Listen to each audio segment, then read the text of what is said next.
ಎಲ್ಲರಿಗೂ ನಮಸ್ಕಾರ. ಇವತ್ತು ಇನ್ಸ್ಟಂಟ್ ರವೆ ಪಡ್ಡು ಮಾಡೋಣ. ಮಾಡೋಕ್ಕೆ ಈಸಿ, ಹಾಗೆ ಹಿಟ್ಟು ಕಲಸೋಕ್ಕೆ ಜಾಸ್ತಿ ಟೈಮ್ ಬೇಕಾಗಲ್ಲ.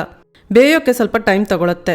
ಮನೆಯಲ್ಲಿ ಮೊಸರು ಉಳಿದಿದ್ರೆ ರವೆ ಪಡ್ಡು, ರವೆ ಇಡ್ಲಿ ಮಾಡ್ಬೋದು. ಒಳಗೆ ಸಾಫ್ಟ್ ಹಾಗೆ ಹೊರಗಡೆ ಕ್ರಿಸ್ಪಿಯಾಗಿ ರುಚಿಯಾಗಿ ಬರುತ್ತೆ. ಚಟ್ನಿ ಜೊತೆಗೆ ತುಂಬ ರುಚಿಯಾಗಿರುತ್ತೆ. ಚಟ್ನಿ ಬೇಡ ಅಂದರೆ ಪಡ್ಡಿನ ಹಿಟ್ಟಿಗೆ ಸಣ್ಣಕ್ಕೆ ಹಸಿಮೆಣಸು ಹೆಚ್ಚಿ ಹಾಕಿದರೆ ಹಾಗೇ ತಿನ್ಬೋದು. ಪಾತ್ರೆಗೆ 2 ಕಪ್ನಷ್ಟು ಮೀಡಿಯಮ್ ರವೆ ಹಾಕಿ. ಈ ಪಡ್ಡನ್ನು ಚಿರೋಟಿ ರವೆಯಲ್ಲೂ ಕೂಡ ಮಾಡ್ಬೋದು. ಚಿರೋಟಿ ರವೆಗಿಂತ ಈ ರವೆ ಒಳ್ಳೆಯದು ಅಂತ ಇದನ್ನೇ ಉಪಯೋಗಿಸ್ತಿದ್ದೀನಿ. 1 ದೊಡ್ಡ ಈರುಳ್ಳಿನ ಸಣ್ಣಕ್ಕೆ ಕಟ್ ಮಾಡಿ ಹಾಕಿ. 1 ದೊಡ್ಡ ಸೈಜ್ ಕ್ಯಾರೆಟ್ನ ಸಿಪ್ಪೆ ತೆಗೆದು ತುರಿದು ಹಾಕಿದ್ದೀನಿ. 2 ರಿಂದ 3 ಟೇಬಲ್ ಸ್ಪೂನಷ್ಟು ಸಣ್ಣಕ್ಕೆ ಹೆಚ್ಚಿದ ಕೊತ್ತಂಬರಿ ಸೊಪ್ಪು, 2 ಟೇಬಲ್ ಸ್ಪೂನ್ನಷ್ಟು ಸಣ್ಣಕ್ಕೆ ಕಟ್ ಮಾಡಿದ ಹಸಿ ತೆಂಗಿನಕಾಯಿ, 1.5 ಟೀ ಸ್ಪೂನ್ನಷ್ಟು ಉಪ್ಪು ಹಾಕಿ ಮಿಕ್ಸ್ ಮಾಡಿ. ಹಸಿ ತೆಂಗಿನಕಾಯಿ ಪೀಸ್ ಹಾಕಿದ್ರೇ ಈ ಪಡ್ಡು ರುಚಿಯಾಗಿ ಬರುತ್ತೆ, ಸೊ ಮಿಸ್ ಮಾಡಬೇಡಿ. ಇದಕ್ಕೆ 1.5 ಕಪ್ನಷ್ಟು ಗಟ್ಟಿ ಮೊಸರು,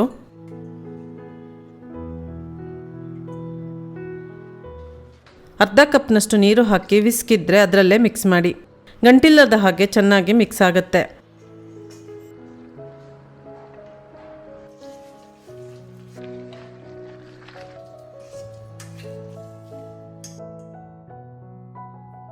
ಕಾಲು ಕಪ್ನಷ್ಟು ನೀರು ಹಾಕಿ ಮಿಕ್ಸ್ ಮಾಡಿದ್ದೀನಿ. ಇದಕ್ಕೆ ಇನ್ನೂ ನೀರು ಬೇಕಾಗತ್ತೆ.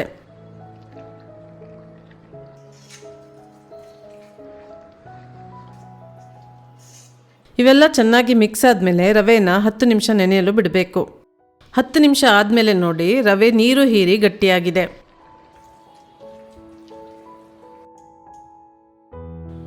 ಮತ್ತೆ ಕಾಲು ಕಪ್ನಷ್ಟು ನೀರು ಹಾಕಿ ಮಿಕ್ಸ್ ಮಾಡಿ 5 ನಿಮಿಷ ನೆನೆಯೋಕ್ಕೆ ಬಿಡಬೇಕು.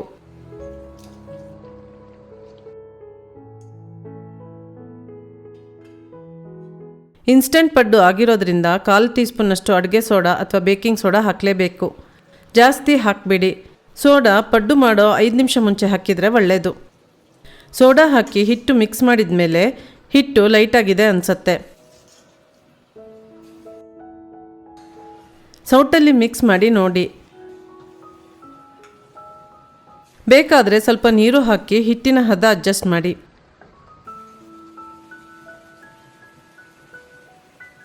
ನಾನಿಲ್ಲಿ ನಾನ್ ಸ್ಟಿಕ್ ಪಡ್ಡು ಹಂಚಲ್ಲಿ ಮಾಡ್ತಿದ್ದೀನಿ.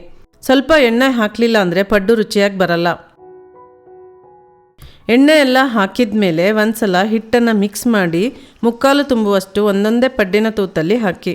ಸ್ವಲ್ಪ ಉಬ್ಬಿ ಬರೋದ್ರಿಂದ 3/4 ಅಂಶ ಹಾಕಿದರೆ ಒಳ್ಳೆಯದು.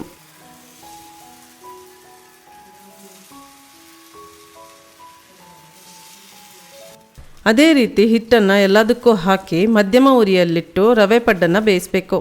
ಸ್ವಲ್ಪ ಟೈಮ್ ತಗೊಳತ್ತೆ. ಉರಿ ಜಾಸ್ತಿ ಇದ್ದರೆ ಹೊರಗಡೆ ಬೇಗ ಕೆಂಪಗಾಗತ್ತೆ, ಒಳಗಡೆ ಹಸಿ ಉಳಿಯತ್ತೆ. ನೋಡಿ ಇನ್ನೂ ಬೆಂದಿಲ್ಲ. ಮತ್ತೆ ಮುಚ್ಚಿ 3 ನಿಮಿಷ ಬೇಯಿಸಿದ್ದೀನಿ. ಈಗ ಕರೆಕ್ಟಾಗಿ ಬೆಂದಿದೆ. ಒಂದೊಂದೇ ಪಡ್ಡನ್ನು ತಿರುಗಿಸಿ ಹಾಕಿ ಇನ್ನೊಂದು ಕಡೆ ಬೇಯಿಸಬೇಕು.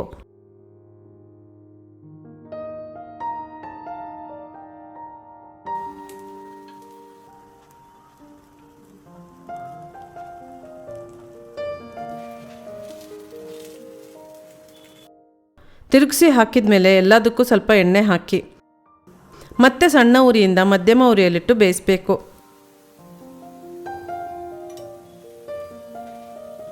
ನೋಡಿ ಇಷ್ಟು ಬೆಂದರೆ ಸಾಕು. ನಾನಿಲ್ಲಿ ಸ್ಪೂನ್ ಉಪಯೋಗಿಸಿ ಒಂದೊಂದೇ ಪಡ್ಡನ್ನು ತೆಗಿತಿದ್ದೀನಿ. ವಿಡಿಯೋದಲ್ಲಿ ಚೆನ್ನಾಗಿ ಕಾಣಲಿ ಅಂತ ಸ್ಪೂನ್ನಲ್ಲಿ ತೋರಿಸ್ತಿದ್ದೀನಿ. ನಾನು ಈ ನಾನ್ ಸ್ಟಿಕ್ ಪ್ಯಾನ್ಗೆ ಮೆಟಲ್ ಸ್ಪೂನ್ ಯೂಸ್ ಮಾಡಲ್ಲ. ನೋಡಿ ಎಷ್ಟು ಚೆನ್ನಾಗಿ ಕಾಣ್ತಾ ಇದೆ. ಈ ಪಡ್ಡು ತುಂಬ ರುಚಿಯಾಗಿ ಬರುತ್ತೆ.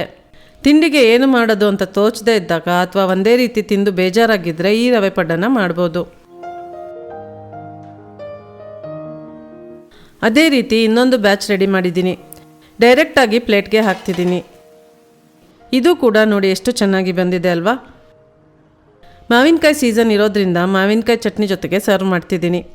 ನೋಡಿದ್ರಲ್ಲ ಫ್ರೆಂಡ್ಸ್, ಹೇಗೆ ಇನ್ಸ್ಟೆಂಟ್ ರವೆ ಪಡ್ಡು ಮಾಡೋದು ಅಂತ. ನೀವು ಮನೇಲಿ ಟ್ರೈ ಮಾಡಿ ನೋಡಿ.